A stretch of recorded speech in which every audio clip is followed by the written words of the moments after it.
I will describe in detail the 14th verse of chapter 1, Prabhupada, Rasamarana, of Rasaratnakara, Rasayankhand.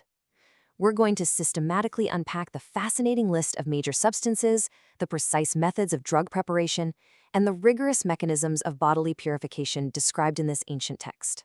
The 1939 edition of Rasaratnakara, compiled by Sri Nithyanand Siddha, really establishes the historical and textual foundation for our exploration today.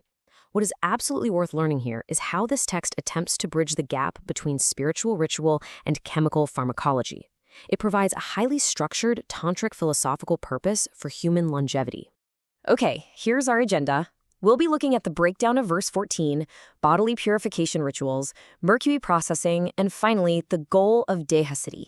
Let's dive right in. Section 1. The breakdown of verse 14 and the psychological rules.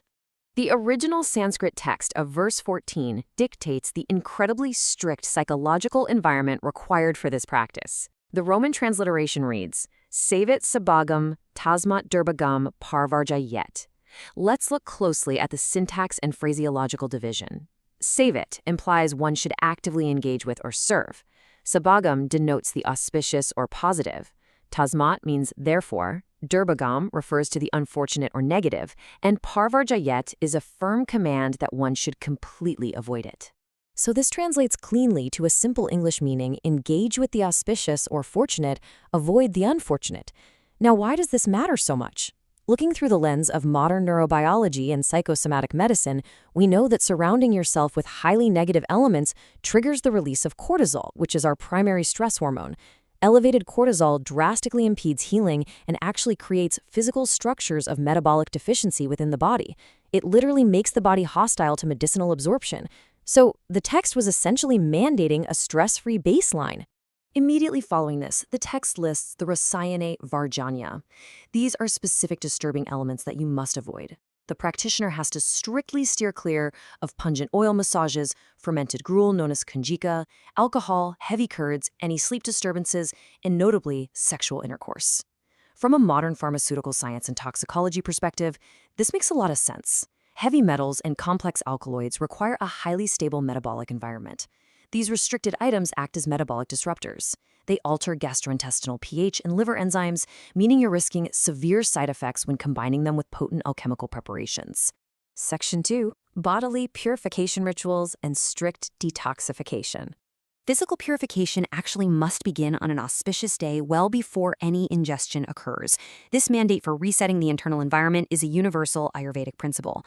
You'll find this detailed in other major texts like the Charaka Samhita, specifically Chikitsasthana, Chapter 2, Vajikarana Pada 1, and the Sushruta Samhita, Chapter 26. Both of these texts place a massive parallel emphasis on completely clearing out the internal channels before any advanced rejuvenation therapies begin, ensuring total systemic balance. The specific sequence involves vamana, which is controlled therapeutic vomiting, followed by rachana, or therapeutic purgation. The amounts of purgative substances involved here are carefully calibrated to the patient's specific dosha. This process and combination culminates in a heavily regulated diet consisting of very light foods, like mung-yusha.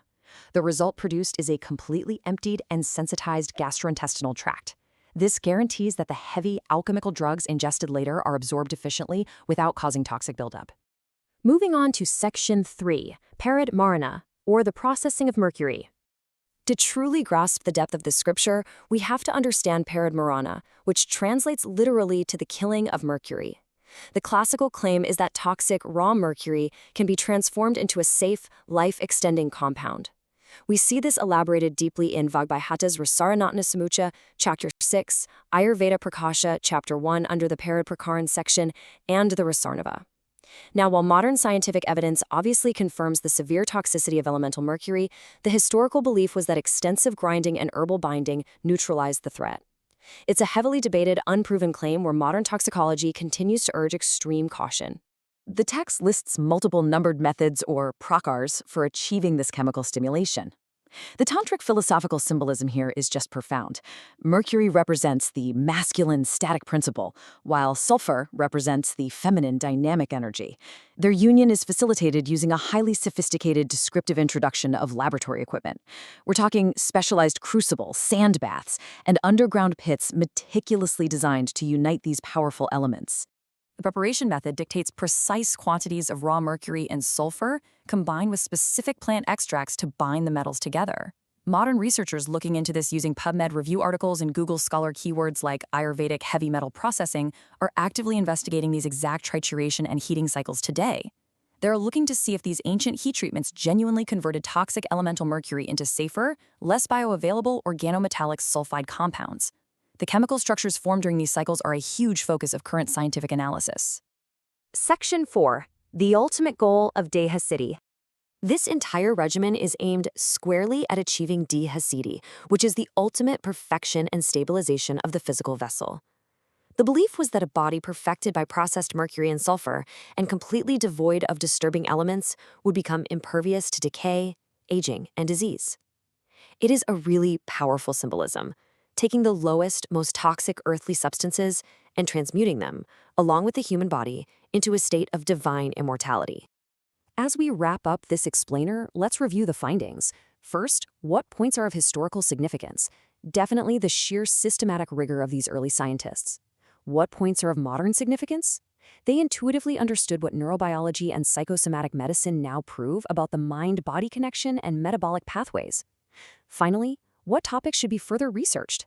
We really must continue analyzing how these ancient quests for Dehasiddhi mirror our own modern biohacking desires to conquer the limits of the human body, leaving us with a fascinating bridge between ancient alchemy and modern science.